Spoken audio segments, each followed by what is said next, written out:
السلام علیکم زما خوږو دوستانو، امید لرم چې ټول بخیر یې. ملګرو، څنګه چې تاسو ته پته ده چې ځمکه ورځ په ورځ د کروندې نه محرومه کیږي او دې سره سره د صحراګانو په شمار کې هم کال په کال اضافه کیږي. د دې یو څو غټې وجې کیدلی شي، لکه کلایمیټ چینج، د زراعت غلطي طریقې یا د ونو بېدریغه کټ کول.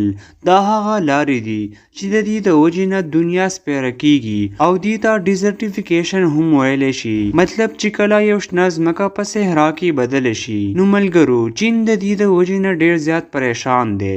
د یو ریسرچ مطابق د چاینا 27% حصہ د دې مسلې په ښکار کې ده او په موجوده وخت کې دا د چاینا دپاره یو غټه سردردي ده، ځکه چې د دې د وجې نه د چاینا 40 کروڑ خلک متاثره دي.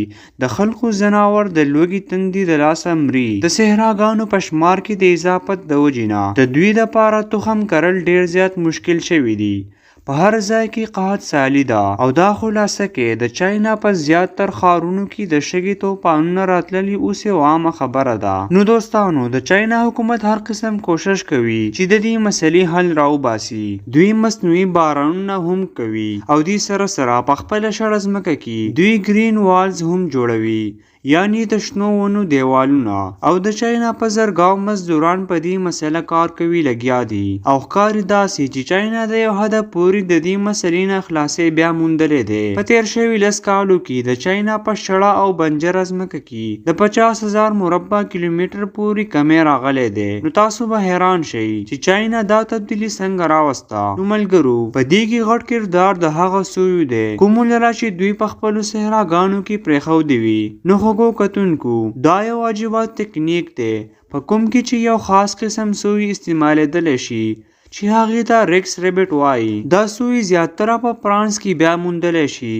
د دې خاص کمال دا دی چې دا ډیر زر زر بچي راوړي او په ځمکه کې کندې کني او په دغه کندو کې بچي راوړي. ځمکې ته د دوی نه دا فایده وي چې دوی د خوراک په تلاش کې ځمکه راکني. نو د دې د وجې نه د ځمکې او د فضا په منځ کې د ګیس تبادله کیږي. نو تاسو ته پته ده چې د بوټو د غټېدو دپاره د ګیس ډیر زیات ضرورت وي. نو چاینا د دې قسم سوی استعمال په خپله یو صحرا کوبوشي ډیزرټ کې په غټ مقدار سره وکړو. چاینا وغوښتل چې په خپله صحرا کې ویلو پلانټس ولګوي، ځکه چې دا قسم بوټی خاوره په خپل ځای مضبوطوي او خاوره یا شګه د هوا سره د الوتو نه بچ کوي. او بل طرف ته د دې بوټو دپاره د اوبو هم ډیر ضرورت نه وي. نو د دې خبرو له وجې دا د صحرا دپاره یو بهترین بوټی دی. چاینا د 1988 نه په خپل صحراګانو کې د دې قسم بوټو نانول کوي لګیا ده. خو وروستو چاینا په دغه صحرا کې د ریکس ریبټ نسل پرېښودو.